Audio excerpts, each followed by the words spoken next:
প্রিয় বন্ধুরা, তোমাদের সকলকে স্বাগত জানাই অপূর্ব মানা হোম টিউটর ইউটিউব চ্যানেলে। আজ আমি তোমাদের সঙ্গে তোমাদের রায় ও মার্টিন যে প্রশ্ন বিচিত্রা ক্লাস 7-এর পরিবেশ ও বিজ্ঞান এই বিষয় থেকে মডেল সেট নম্বর 4-এর ক্লাস নিলাম। চ্যানেলে নতুন থাকলে সাবস্ক্রাইব করো, বেল আইকন অপশানে সেভ রাখো। এর আগে আমরা 3টি মডেল সেটের ক্লাস করে দিয়েছি, না দেখে থাকলে অবশ্যই দেখে নেবে, প্লেলিস্টের মধ্যে পাবে। তোমরা যদি আমাদের কাছ থেকে এই পিডিএফগুলো কিনতে চাও, তোমাদের ক্লাস 7-এর পরিবেশ ও বিজ্ঞানের এই পিডিএফটা কিনতে পারো কম দামে। কেনার জন্য আমাদের হোয়াটসঅ্যাপ নাম্বারে যোগাযোগ করো, ঠিক আছে? তো হোয়াটসঅ্যাপ নাম্বার এই ভিডিওর ডেসক্রিপশানে দেওয়া রয়েছে। এইরকমই পিডিএফ রয়েছে, পিডিএফের মধ্যে সমস্ত সাবজেক্টের তো মডেল সেট কমপ্লিট করা রয়েছে। সমস্ত সাবজেক্টের আলাদা আলাদা পিডিএফ রয়েছে। এটা পরিবেশ বিজ্ঞানের পিডিএফ, এখানে 71টা পেজ রয়েছে। এই পেজে যতগুলো মডেল সেট আছে তোমাদের প্রথম পর্যায়ক্রমিক মূল্যায়নের সমস্ত প্রশ্নের উত্তর করা রয়েছে রায় মার্টিনের। তো দেখতে থাকো ক্লাসটা। যারা কিনবে না তাদের জন্য ফ্রিতে আমরা এরকমই ক্লাস করে দিচ্ছি। চ্যানেলে নতুন থাকলে সাবস্ক্রাইব করো, বেল আইকন অপশানে সেভ রাখো ফ্রিতে ক্লাসগুলো পাওয়ার জন্য। তাপ পরিমাপ করা হয় কোন এককের সাহায্যে? উত্তরে করবে যেটা ক্যালোরি অর্থাৎ সিজিএস পদ্ধতিতে, আর জুল এসআই পদ্ধতিতে। তবে সাধারণত তাপের একক হিসেবে ক্যালোরি বহুল ব্যবহৃত হয়। তো তাহলে সেদিক দিয়ে অপশান সি করো, বেশি হবে এটা প্রচলিত, কেননা সবথেকে বেশি ব্যবহার করা হয় ক্যালোরিটা। তো সি হবে উত্তরটা সেদিক দিয়ে। উষ্ণতা মাপার যন্ত্র কোনটি? থার্মোমিটার। উত্তরটা করবে অপশান বি, টিন। এর চিহ্ন হলো, উত্তর করবে SN, ঠিক আছে? অপশান ডি করো উত্তরটি। ল্যাটিন নাম থেকে স্টাম থেকে এসেছে ল্যাটিন নাম আর কি। ঋণাত্মক আধানযুক্ত কণা কোনটি? উত্তর করবে ইলেকট্রন, অপশান এ। তারপর দেখো 5 দাগের প্রশ্ন। একটি মৌলের পরমাণুর শেষের কক্ষে একটি ইলেকট্রন আছে এবং পরমাণুটির কেন্দ্রে 11টি প্রোটন আছে, তাহলে এটি কোন মৌলকে নির্দেশ করে? সোডিয়াম Na, যার সংকেত এটাকে নির্দেশ করে। এটা করবে। শূন্যস্থান পূরণ করো, দেখে নাও। দেখো ড্যাশ এমন একটি খাদ্য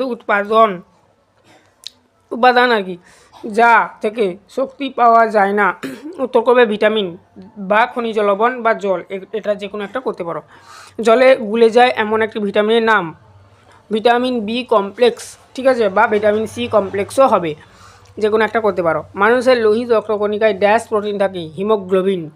তারপর দেখো যখন কোনো বাষ্প তরলে পরিণত হয় তখন ড্যাশ ঘটে? ঘনীভবন বা লিনতাপ বর্জন করে। CuCl2 এই যৌগের কপারের যোজ্যতা 2।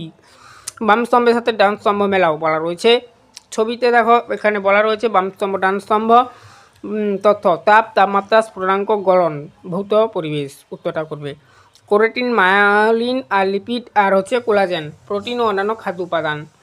সহজভাবে ব্যাখ্যা দেখে নাও। একের দাগের গ্রুপে যে ছিল তাপ, তাপমাত্রা, স্ফুটনাঙ্ক এবং গলন, এই সবকটি বিষয় ভৌত পরিবেশ বা তাপ অধ্যায়ের অন্তর্গত। এখান থেকেই টপিকটা নেওয়া হয়েছে, তোমাদের একটু বুঝিয়ে দিচ্ছি জাস্ট। আর গ্রুপ 2তে ছিল যেটা কেরোটিন অর্থাৎ চুলে থাকে, মায়োলিন পেশিতে থাকে এটা, এবং কোলাজেন অর্থাৎ হাড় ও ত্বকে থাকে।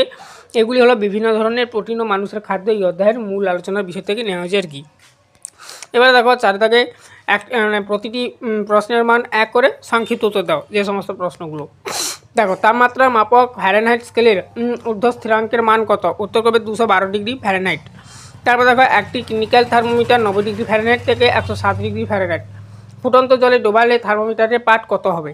থার্মোমিটারটি ফেটে যাবে, কারণ ক্লিনিক্যাল থার্মোমিটারটি সর্বোচ্চ সীমা 107 ডিগ্রি ফ্যারেনহাইট বা 110 ডিগ্রি ফ্যারেনহাইট, কিন্তু ফুটন্ত জলের তাপমাত্রা 212 ডিগ্রি ফ্যারেনহাইট, যা থার্মোমিটারের সহন ক্ষমতার বাইরে। তারপর দেখো 3 দাগে 0 ডিগ্রি সেলসিয়াস উষ্ণতায় 10 গ্রাম বরফকে একটি পাত্রে রেখে 800 ক্যালোরি তাপ দেওয়া হলো, যার ফলে বরফ গলে জল হলো। এক্ষেত্রে বরফের তাপমাত্রা কত হবে? তো উত্তর হবে 0 ডিগ্রি সেলসিয়াস। কারণ কি? বরফ গলনের নীলতাপ হলো 80 ক্যালোরি গ্রাম, পার গ্রাম আর কি। 10 গ্রাম বরফ গলতে ঠিক 800 ক্যালোরি তাপই লাগে, যা শুধুমাত্র অবস্থার পরিবর্তন ঘটায় কিন্তু উষ্ণতার পরিবর্তন করে না। কোন পরমাণুর পরমাণু ক্রমাঙ্ক ও ভর সংখ্যা সমান? সাধারণত হাইড্রোজেন বা প্রোটিয়াম 1/1 H, ঠিক আছে? হাইড্রোজেন আর কি। কোনো মৌলের পরমাণু থেকে একটি ইলেকট্রন বেরিয়ে গেলে পরমাণুটি কিসে পরিণত হবে? ক্যাটায়ন বা ধনাত্মক আধানযুক্ত আয়নে পরিণত হবে। দাঁত ও হাড়ের গঠন মজবুত করতে কোন খনিজ মৌল লাগে? Calcium Ca, phosphorus P। কোনো মানুষের BMI 18.5 থেকে 25-এর মধ্যে হলে তার ওজন কিরূপ বলা যেতে পারে? স্বাভাবিক ওজন। শ্বেতসার হজম হওয়ার পর কিসে পরিণত হয়? গ্লুকোজে পরিণত হয়। তারপরে দেখো 5 দাগে প্রতিটি প্রশ্নের মান 2 করে। এগুলো আমি একটু আগে লিখে দিয়েছি, ঠিক আছে? কিছু মনে করবে না, এটা টাইপিং একটু মিস্টেক হয়ে গেছে কম্পিউটারে। নিচের প্রশ্নগুলির উত্তর দাও। তোমাদের বইতে তোমরা একটু নির্দেশগুলো দেখে নেবে, আর বাদ বাকি যা ছিল এগুলো প্রশ্ন উত্তর ঠিক আছে। ক্লিনিক্যাল থার্মোমিটারের সাহায্যে কোনো পাত্রের হবে, এটা ছাত্রের হয়ে গেছে, একটু পাত্রেরটা স্পেলিংটা ঠিক করবে। ঠিক আছে, পাত্রের, ঠিক আছে, পাত্রের করে নেবে এটা একটু। পাত্রের জ্বর মেপে দেখা গেল, ঠিক আছে, তো 104 ডিগ্রি ফ্যারেনহাইট সেলসিয়াস স্কেলে ওই তাপমাত্রা কত হবে, অথবা ফ্যারেনহাইট স্কেলে একটি তাপমাত্রার মান সেলসিয়াস স্কেলে তাপমাত্রার মানের 5 গুণ, তাহলে তাপমাত্রাটির মান নির্ণয় করো। প্রথম প্রশ্নের সমাধান দেখে নাও। এটার মুখে বলছি না, এই প্রশ্নটা বারবার দিচ্ছে রিপিট করে, ঠিক আছে, তো দেখে নাও।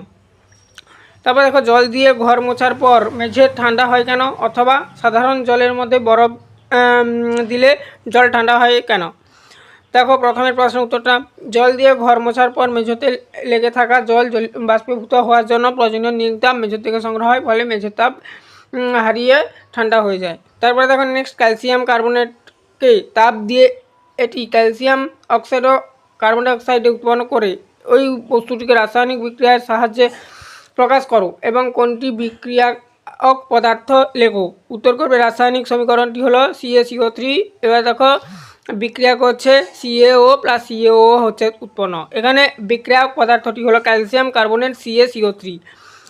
এবার দেখো 5 দাগের প্রশ্নগুলো দেখবো। দেখো এখানে ফ্যারেনহাইট যে স্কেলের একটি তাপমাত্রার মান সেলসিয়াস স্কেলের তাপমাত্রার মানের 5 গুণ, তাহলে তাপমাত্রাটির মান কত নির্ণয় করো। ওই প্রশ্নের উত্তরটা থেকে গিয়েছিল, দেখে নাও। তারপর দেখো আমি পরপর করে স্ক্রল করে তুলে দিচ্ছি, এগুলো বহুবার দেখানো হয়েছে, আগে 3টি সেটে ছিল, সেখানে ছিল এই প্রশ্নটা, এই দুটো গণিত আর কি। তারপরে দেখো নেক্সট বলা রয়েছে 5 দাগের নিচের প্রশ্নগুলি উত্তর দাও, ঠিক আছে। দেখো নিম্নোক্ত সমীকরণ দুটি সমতা বিধান করো। KClO3 থেকে KCl+O2, CH4 প্লাস O2 থেকে CO2 আর প্লাস H2O। এখানে দেখো উত্তরটা হবে এর 2KClO3 থেকে 2KCl+3O2, আর বি এর উত্তরটা হবে CH4 প্লাস 2O2 থেকে বিক্রিয়া করে CO2 প্লাস 2H2O। প্রশ্ন দেখো, খাদ্যতন্তু কি? খাদ্য তন্তুর পাশাপাশি আরও একটা প্রশ্ন আছে, দেখো তন্তু জাতীয় খাদ্য খেলে কোন কোন রোগ হওয়ার সম্ভাবনা কমে। খাদ্যতন্তু, এই প্রশ্নের উত্তরটা দেখে নাও। উদ্ভিজ্জ খাদ্যে যে সেলুলোজ বা লিগামিন অংশ আমাদের পৌষ্টিকতন্ত্র হজম হয় না, তাকে খাদ্যতন্তু বা র্যাপেজ বলে। উপকারিতা হচ্ছে তন্তু জাতীয় খাদ্য খেলে কোষ্ঠকাঠিন্য, স্থূলতা বা অতিরিক্ত ওজন বৃদ্ধি, কোলন ক্যান্সার এবং হৃদরোগের সম্ভাবনা কমে। পরবর্তী দেখো অথবার প্রশ্ন, কোন ভিটামিনের অভাবে মাড়ি থেকে রক্ত পড়া, দাঁত পড়ে যাওয়া প্রভৃতি উপসর্গ দেখা যায়। এই ভিটামিনের অভাব পূরণের জন্য আমাদের খাদ্য তালিকায় কোন কোন খাদ্য থাকা উচিত। ভিটামিন সি এর অভাবে এই লক্ষণগুলি অর্থাৎ কার্বি রোগ দেখা যায়।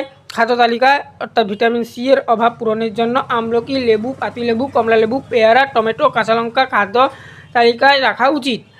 পরবর্তী প্রশ্ন, মানবদেহের জল কীভাবে তাপ পরিবাহক এর কাজ করে তার একটি উদাহরণ দাও। জলকে জীবাণুমুক্ত করার একটি উপায় লেখো। তাপ পরিবাহক, মানবদেহের রক্ত, যার প্রধান উপাদান জল, সারা শরীরে প্রবাহিত হয়ে দেহের অভ্যন্তরীণ উৎপন্ন হয় উৎপন্ন তাপকে ত্বকে উপরিভাগ দিয়ে আসে, যার মাধ্যম দিয়ে বাইরে বেরিয়ে শরীরকে ঠান্ডা রাখে। এভাবে জল দেহের তাপমাত্রা নিয়ন্ত্রণে সাহায্য করে। জীবাণুমুক্ত করার উপায়, জলকে অত্যন্ত 20 মিনিট ফুটিয়ে ঠান্ডা করে ছেঁকে নিলে তা জীবাণুমুক্ত হয়, অথবা হ্যালোজেন ট্যাবলেট ব্যবহার করে, ঠিক আছে। পরবর্তী প্রশ্ন দেখো, এর সমতা বিধান করা যায়। 5-4 যে প্রশ্নটা ছিল, দেখো মনে রাখবে যে